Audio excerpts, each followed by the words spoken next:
Langsung bedong gua, BTTH Benua Yuanwu udah rilis nih. Pasti kalian pada penasaran kan dengan kelanjutan kisah serunya? Tanpa berlama-lama lagi, yuk langsung masuk ke alur ceritanya. Di episode sebelumnya, Xiaoyan berhasil kabur dari pegunungan salju, tetapi wilayah monster menjadi kacau karena Raja Monster telah pulih dan memerintahkan perburuan besar-besaran. Di tengah pelarian, dia menyelamatkan beberapa kultivator dan memperoleh petunjuk tentang lokasi pintu keluar alam rahasia di perbatasan wilayah 3 Raja Monster.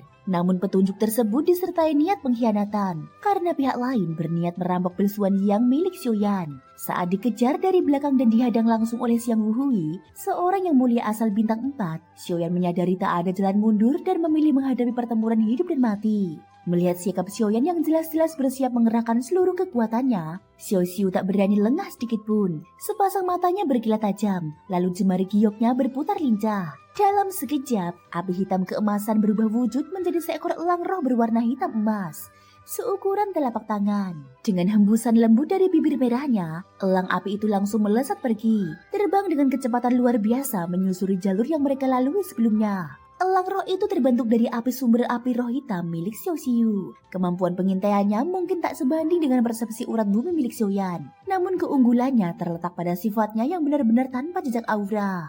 Bahkan seorang ahli tingkat yang mulia asal pun nyaris mustahil melacak asalnya. Jauh lebih tersembunyi dan aman. Setelah melepaskan elang roh, Xiao Xiu tak berhenti. Dengan satu kibasan tangan, dia melemparkan 2 piring formasi giok hijau yang terukir simbol emas dari cincin penyimpanannya. Puluhan batu roh tingkat tinggi segera ia masukkan ke dalamnya. Bahkan masing-masing dilengkapi 1 batu roh kelas puncak demi memastikan segalanya berjalan sempurna. Begitu energi batu roh mengalir masuk, simbol emas pada piring formasi langsung bersinar terang, lalu menghilang seketika. Di bawah kendali pikirannya, kedua formasi itu menyusup ke dalam hutan batu padat di depan mereka dan lenyap tanpa jejak. Baru setelah itu Xiao Xiu sedikit merasa tenang. Pada saat yang sama, teratai api di antara kedua telapak tangan Xiaoyan mulai terbentuk sempurna. Aura kehancuran yang mengerikan sengaja dia tekan sekuat tenaga, hingga seluruh kawasan hutan batu kembali sunyi.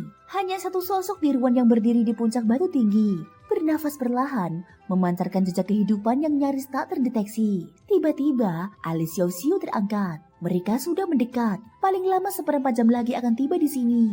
Hanya saja, ucapannya terhenti, keningnya sedikit berkerut. Melalui elang roh, dia memang bisa merasakan keberadaan lawan, namun sekaligus menyadari bahwa sosok yang datang itu tampaknya bukan Xiang Wuhui yang asli. Mendengar hal itu, hati Xiaoyan langsung terasa berat. Namun pada titik ini, siapapun yang datang jelas memiliki niat buruk. Sedikit kelengahan saja bisa berakibat fatal. Tanpa ragu, pikirannya bergerak. Dalam sekejap, tirai hitam pekat muncul di kehampaan, menyelimuti Xiaoyan dan Xiao Xiu, menyatu sempurna dengan bayangan pilar batu di sekitar mereka. Aura keduanya lenyap sepenuhnya, seolah tak pernah ada. Sementara itu, avatar Xiaoyan di atas batu tinggi diam-diam mengerahkan energi asal yang sangat besar, menunggu saat yang tepat. Gerak! Tanpa peringatan, leher avatar Xiaoyan itu tiba-tiba patah. Kepala dan tubuhnya terpisah. Bagian retaknya tampak kosong seperti cermin yang hancur. Dengusan dingin penuh penghinaan terdengar dari kehampaan. Pada saat yang sama, nafas Xiaoyan dan Xiao Xiu di tempat persembunyian langsung tertahan. Gelombang kekuatan jiwa yang luar biasa mengamuk di seluruh wilayah itu, bagaikan badai tak kasat mata yang mencabik-cabik ruang dan udara. Bahkan dengan perlindungan jalan kehampaan, sedikit kesalahan saja bisa membuat mereka langsung terdeteksi oleh yang mulia asal misterius itu. Tak lama kemudian, krak krak krak. Dari dalam hutan batu tempat formasi dipasang, terdengar suara nyaring seperti tekanan benda raksasa. Boom! Ledakan dahsyat terjadi. Energi mengerikan menyapu sekeliling, menciptakan kawah besar dan meratakan hutan batu dalam sekejap. 2 piring formasi yang baru saja dilemparkan Xiao Xiu langsung hancur menjadi debu.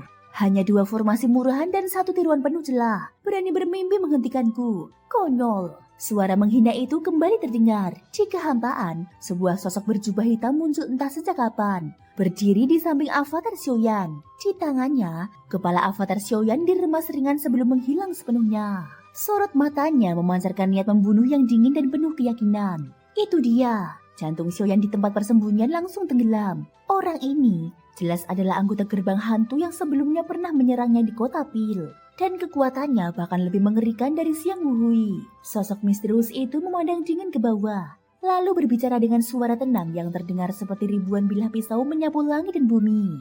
Xiaoyan, kau hanyalah daging di atas telanan. Kau pikir bisa lolos dari genggamanku? Keluar dan menyerahlah. Atau biarkan aku menghancurkan tempat ini menjadi puing. Begitu kata-katanya berakhir, tubuh avatar Xiaoyan yang nyaris runtuh tiba-tiba memancarkan fluktuasi energi mengerikan, lalu meledak. Cahaya putih menyilaukan membumbung tinggi, disertai suara hembus angin yang tajam. Lalu dalam sekejap, cahaya itu ditekan paksa oleh kekuatan lain. Energi liar yang meledak dipaksa menyatu kembali. Saat cahaya meredup, sosok berjubah hitam terlihat tenang mengulurkan tangan. Di telapak tangannya, sebuah bola energi putih sebesar kepalan tangan terkunci rapat. Ledakan diri avatar yang setara serangan ahli tingkat leluhur asal dipatahkan begitu saja di hadapan seorang yang mulia asal. Tipuan murahan. Senyum aneh muncul di balik jubah hitam. Dengan satu hentakan telapak tangan, dia menampar bola energi itu ke arah kehampaan. Ruang di sekitarnya seolah berubah menjadi dinding tak terlihat. Dan ledakan kembali terjadi, disertai semburan energi asal yang dahsyat. Pada saat yang sama,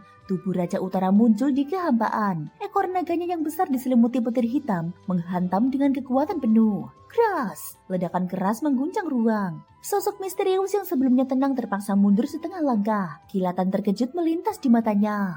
Kekuatan boneka ini jauh lebih besar dari sebelumnya. Namun sebelum dia sempat berpikir lebih jauh, mata kosong Raja Utara memancarkan dua sinar petir yang melesat seperti anak panah. Sementara tubuhnya kembali menerjang maju. Bekukan, teriakan dingin menggema. Seketika ruang di sekitar Raja Utara membeku. Tubuhnya terkunci rapat, tak mampu bergerak. Inilah perbedaan kekuatan seorang yang mulia asal sejati. Saat dia serius, Raja Utara jelas belum mampu mendekat dengan mudah. Namun tepat pada saat itu, langit dan bumi tiba-tiba dipenuhi bulu-bulu api hitam yang berterbangan. Titik-titik cahaya api menyatu, menutupi seluruh wilayah dalam sekejap. Sosok berjubah hitam itu mengangkat kepala. Di langit, Xiao Xiu telah berdiri di sana tanpa diketahui kapan munculnya. Sepasang mata rohnya menyala dengan cahaya api hitam emas, menatap tajam ke bawah. Auranya sudah nyaris menyentuh ranah yang mulia asal. Teknik Agung Dao.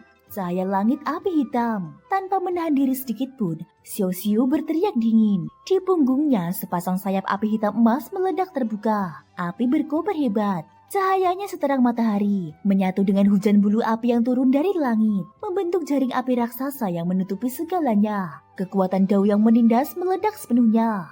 Di bawah tekanan gabungan Dao api Xiao Xiu dan petir mengerikan Raja Utara, segel ruang milik sosok misterius itu akhirnya retak. Dan dalam hitungan nafas, hancur sepenuhnya.